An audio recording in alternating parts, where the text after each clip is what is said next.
The morning fog over the Philippine jungle was so thick that even the rising sun struggled to cut through it. A soft humming sound vibrated in the distance, oddly light, almost toy-like. Soldiers of the 41st Infantry Division looked up with confused faces. It wasn't a tank. It wasn't a truck. It wasn't even a motorcycle. It was something smaller, something almost child-sized.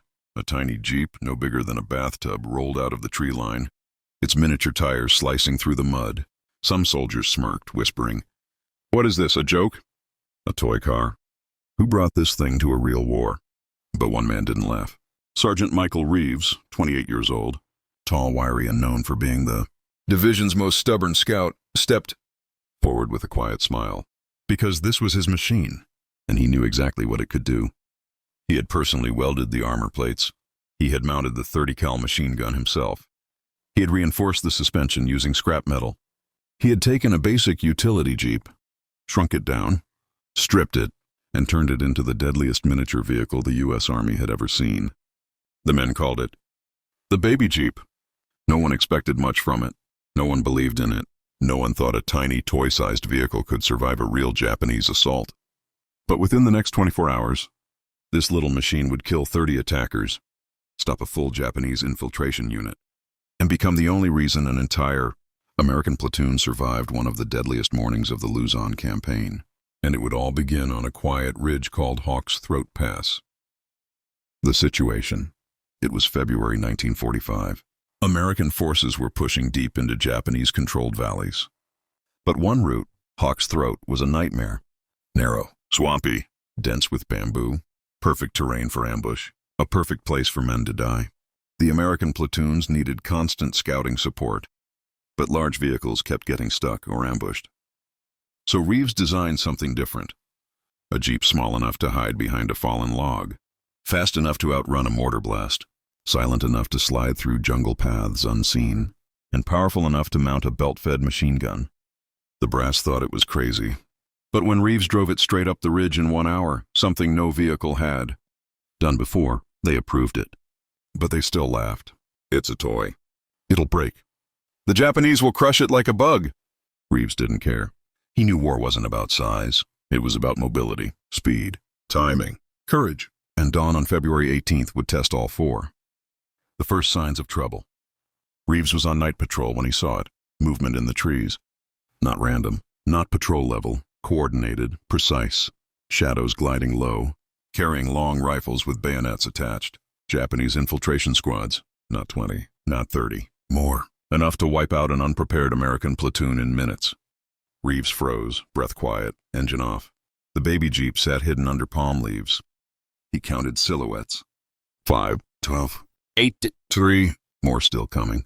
They were crawling up the ridge like ghosts. They would reach the American camp just before sunrise, hitting the sleeping soldiers with bayonet charges and grenades. A silent massacre. Reeves whispered to himself. Not on my watch. He didn't have time to run back. He didn't have radio contact. He was outnumbered at least 30-1. But he did have one thing. A child-sized jeep with a fully loaded 30 cal and 850 rounds. If he moved fast, if he struck first, if he hit them before they spread out, he could choke the infiltration at the pass. But it would take insane nerve. Even for him, gearing up for the impossible. Reeves slid into the baby jeep's narrow seat, pulled the foliage camouflage off, and whispered to the engine like it was alive. Come on, girl. Don't fail me now. He primed the weapon, checked the belt feed, adjusted the side armor plates that he had cut from a destroyed Japanese truck. Then he waited. The first attackers approached within 20 yards, close enough for Reeves to see the white bandages around their heads, close enough to hear them whisper in Japanese, close enough that firing now would expose him completely. He waited until the first full squad entered the narrowest point of Hawk's Throat Pass, a natural killing zone. He breathed in slowly, placed his foot on the pedal, and whispered, Let's see if they still think you're a toy. The charge begins.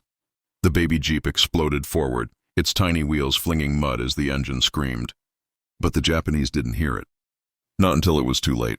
The moment Reeves burst from the foliage, the soldiers' faces twisted from confusion, to shock, to fear. The toy jeep was real, and it was coming straight at them. Reeves opened fire. The 30 cal thundered like a dragon's roar. muzzle flash lighting the tree's gold.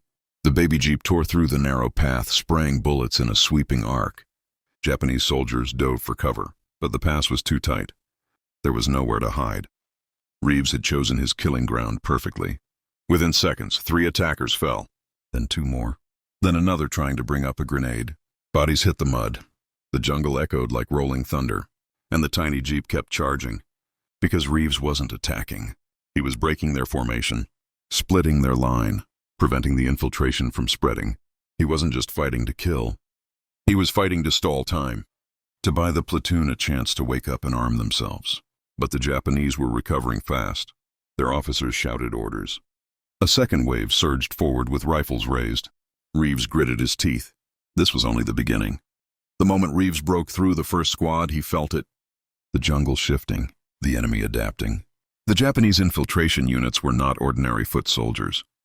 They were trained for night kills, silent entry, sudden ambushes. And now they were pouring toward the center of Hawk's throat pass like a swarm. Reeves swung the baby jeep sideways, its compact frame drifting through the mud. The machine gun spat fire as he braked hard behind a thick fallen log. A bullet cracked past his ear. Another grazed the back plate of the baby jeep. Then another hit the tire, but it held. Reeves ducked behind the steering wheel. "Damn, so they want a real fight." He peeked over the armor. The second Japanese wave had arrived. Not 5 men, not 10, at least 20 more sprinting low with bayonets out. Some with satchel charges strapped to their sides. They wanted to overrun him, crush the jeep, silence the threat before it warned the Americans. Reeves slammed the gear forward. The baby jeep shot out again. In a wave of steel, the Japanese infantry knew how to fight vehicles. Rush close, swarm from the blind spots, strike at the engine. But they had never faced a vehicle this small, this fast. As the attackers rushed in, Reeves floored the pedal. The jeep leapt like a startled animal. 2 Japanese soldiers tried to jump onto the hood, but the jeep darted between them, the machine gun hammering their legs out from under them. Another man charged with a grenade. Reeves jerked the wheel. The jeep skimmed between 2 bamboo trunks so closely the leaves scraped both sides. The grenade exploded behind him, shaking the ground. The baby jeep bounced, jolted, skidded, but never slowed. Its frame was tiny, but its heart was steel, and Reeves drove it like he had built it for this exact moment. He fired a full burst into the advancing line. Branches snapped, the ridge filled with smoke. More bodies fell, but the Japanese still kept coming. They moved with terrifying discipline, rolling into flanking positions, spreading along the trees, trying to box the baby jeep in. Reeves recognized the pattern. They're tightening the noose. He had maybe 1 minute before they cut off every escape route. He couldn't let that happen. The turning point, a dangerous idea. Reeves scanned the terrain fast. Deep mud on the left, a sharp slope on the right, fallen trees ahead, enemy behind. No clean exit, except one. A narrow incline that shot straight up the ridge wall, steep, enough that no normal vehicle could climb it. But the baby jeep wasn't normal. It was lighter, shorter, and most importantly, Reeves had modified the engine for torque, not speed. If he hit it perfectly, in one fast burst, he could climb it like a mountain goat.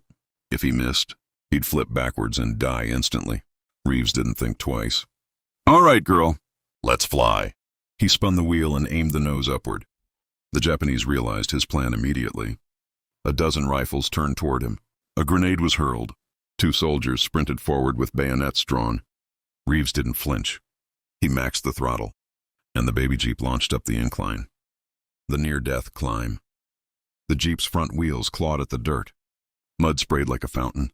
The engine screamed louder than gunfire. A bullet smashed the side plate. Reeves felt the vibration through his ribs. Another bullet struck the rear frame. A third hit the fuel cap, but glanced off. The grenade detonated below, blasting the slope. The baby jeep kicked sideways. For a split second, hanging at a deadly angle, Reeves's heart froze.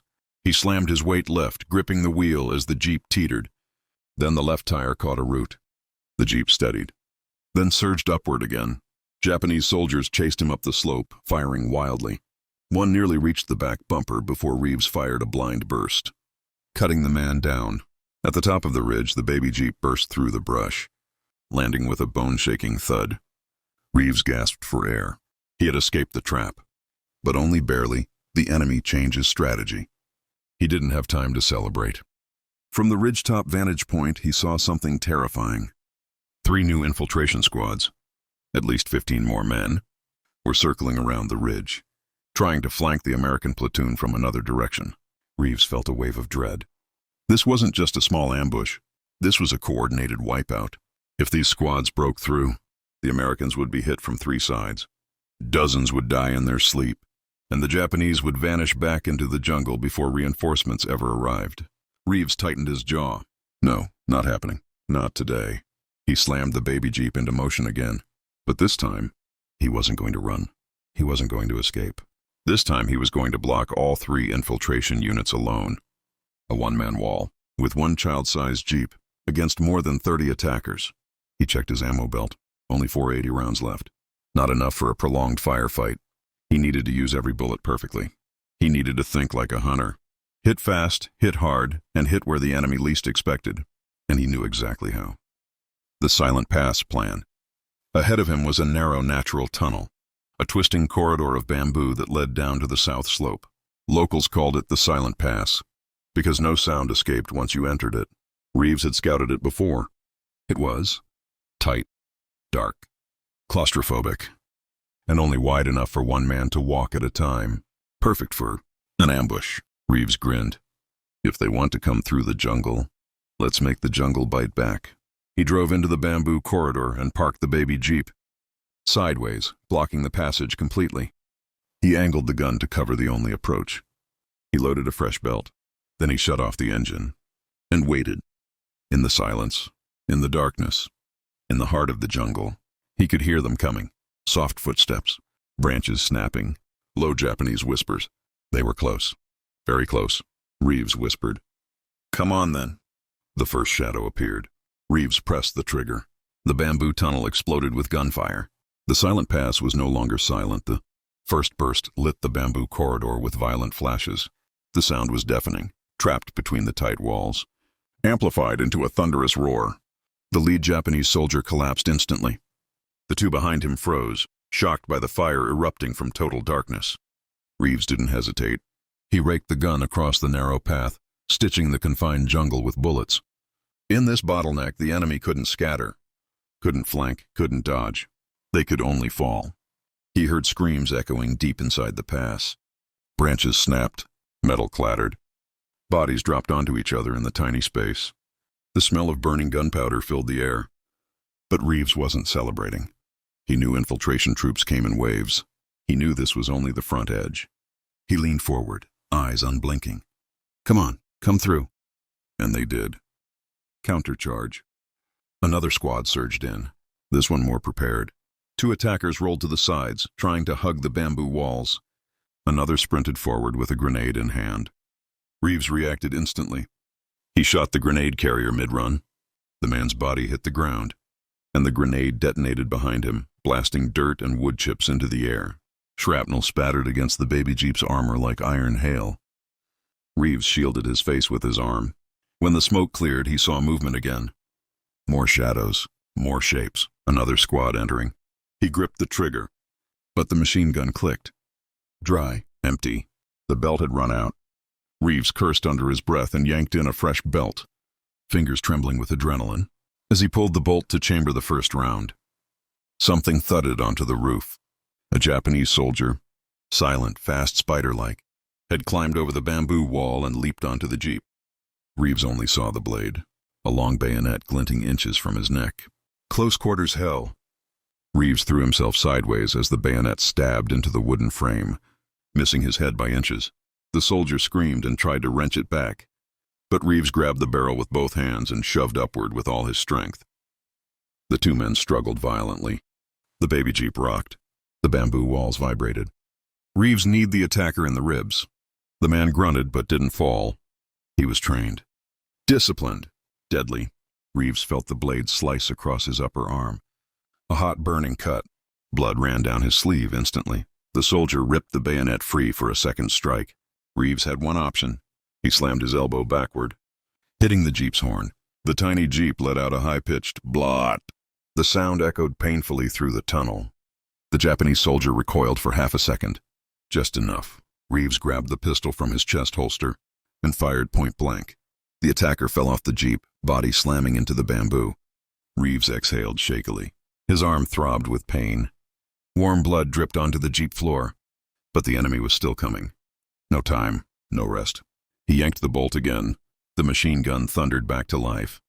The bottleneck turned slaughterhouse. The second belt roared through the chamber.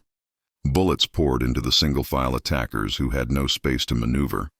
It was brutal, efficient, devastating. Bodies stacked on bodies. Some fell backward onto their comrades.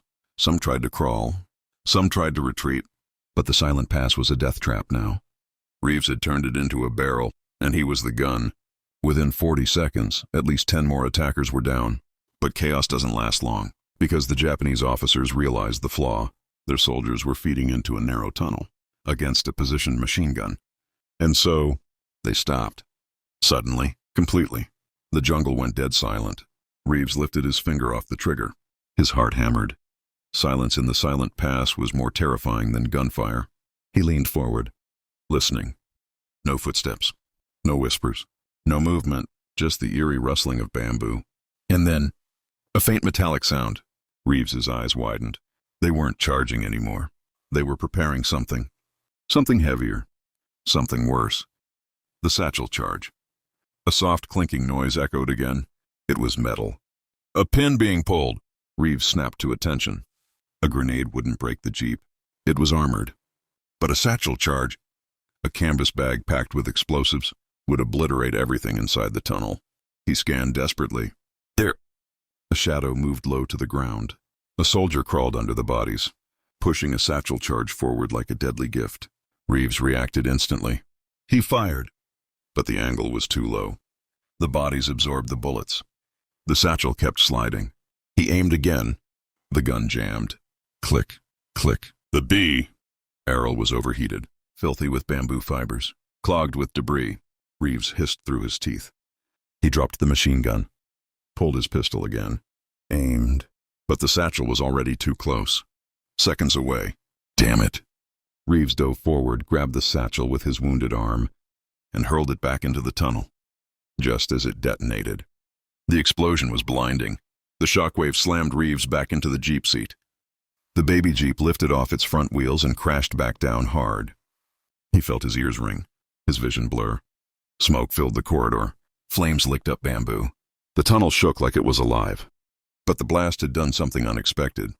It blew out the bamboo walls ahead, opening a new exit behind the Japanese squads. Through the smoke, Reeves saw clear sky, a breakthrough, a path, a chance. He knew what he had to do. He restarted the baby jeep, its engine coughing, sputtering, then roaring back to life. Reeves tightened his grip on the wheel. He wasn't done yet, not even close. This was his chance to escape the tunnel, swing behind the attackers, and finish the fight from their rear flank. He jammed the pedal down, and the tiny jeep surged into the burning smoke. As the smoke of Hawk's Throat Pass finally settled, and the sun rose over the burning bamboo, one truth echoed across the ridge.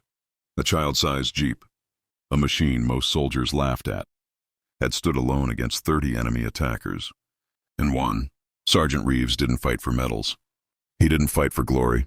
He fought because 30 men would have died if he didn't stand in the way. And that tiny jeep, that toy, became the shield that saved an entire platoon. History often remembers the big machines, tanks, artillery, bombers, but sometimes victory belongs to the small ones, to the underestimated, to the ones everyone mocks, until the moment they change the battlefield. This wasn't just a machine. It was courage on 4 wheels. And the Japanese learned the hard way. Never underestimate the smallest fighter. When a giant is driving it,